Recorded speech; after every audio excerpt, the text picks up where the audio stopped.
তার প্রতিফলন ঘটাতে পারে, সেটাই যেন হয় আমাদের বাংলাদেশে। আমরা বাংলাদেশ অনেকভাবে পিছিয়ে রয়েছি, আমরা আর পিছিয়ে থাকতে চাই না। একটা সুষ্ঠু ধারা রাজনীতি আমাদের সমাজে প্রচলিত হোক।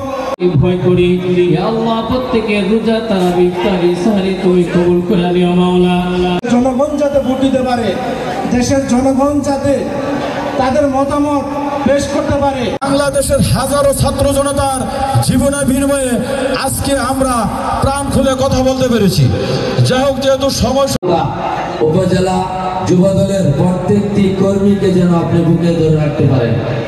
আর আপনার কাছে আমরা আপনার সর্বশেষ পরিশেষে আমরা বলতে চাই, বিগত দিনে যারা আওয়ামী লীগের সকলকে ধন্যবাদ জানিয়ে আমি আমার বক্তব্য শেষ করছি।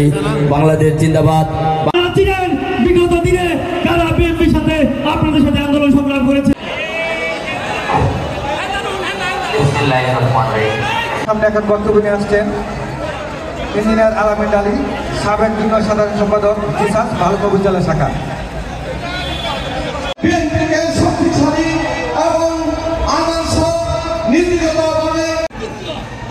আর সাথে সাথে আজকের অনুষ্ঠানের সভাপতি শুভেচ্ছা বক্তব্য ইতিমধ্যে জাতীয় পর্যায়ে যিনি দিন রাত পরিশ্রম করে 10 নং হবিগঞ্জ ইউনিয়ন যুবদলকে সুস্থতার সাথে আল্লাহ দেশ এবং জাতির জন্য কল্যাণের কাজ করতে পারে সেই তুমি দান করো মাওলা। আল্লাহ আল্লাহ সারা বিশ্বে যত আল্লাহ মুমিন মুমিনাত মাফ করে দাও মাওলা। আল্লাহ বিশেষ করে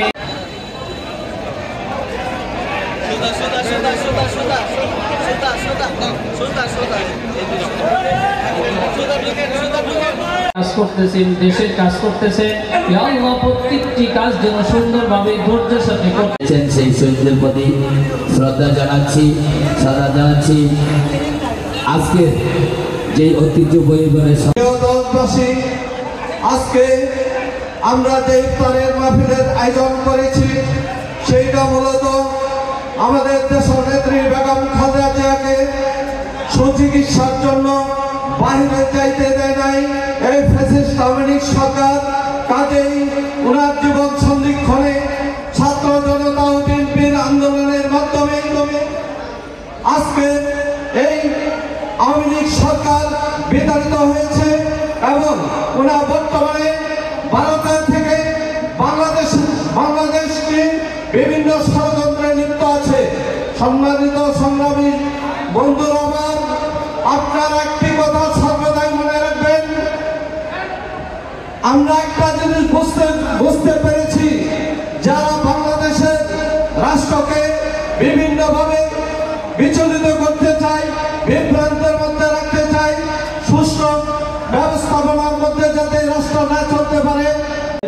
4 এবং 5 নং ওয়ার্ডের ইফতার মাহফিলের সম্মানিত সভাপতি আমার শ্রদ্ধেয় বড় ভাই জনাব শাহজাহান কবির সাহেব, উপস্থিত 10 নং হবিগঞ্জ ইউনিয়নের সাবেক যুবদলের সিনিয়র সহসভাপতি এবং ময়মনসিংহ দক্ষিণ জেলা যুবদলের সম্মানিত সদস্য, উপস্থিত 5 নং জামিয়াত বিভিন্ন জাতীয়তাবাদী যুবদল, ছাত্রদল, বিভিন্ন সংগঠন কর্মী সকলের প্রতি আমার সালাম। আসসালামু আলাইকুম ওয়া রাহমাতুল্লাহি ওয়া বারাকাতুহু। আজকের ইফতার মাহফিলে আমি শ্রদ্ধা করে স্মরণ করতে চাই বহুদলের গণতন্ত্রের প্রবক্তা শহীদ প্রেসিডেন্ট জিয়াউর রহমান, যার ঘোষণার মাধ্যমে বাংলাদেশ স্বাধীন হয়েছিল। আমি শ্রদ্ধা করে স্মরণ করতে চাই দেশনেত্রী বেগম খালেদা জিয়া, যিনি অসুস্থ অবস্থায় এখন লন্ডন অবস্থা। আল্লাহ সুস্থতার সাথে আল্লাহ দেশ এবং জাতির জন্য কল্যাণের কাজ করতে পারে সেই তুমি দান করো মাওলা। আল্লাহ হে মাহমুদ মাওলা, সারা চিন্তা রেখে আল্লাহ ইফতারকে সামনে রেখে মাওলা, আল্লাহ এখানে যুবক ভাইরা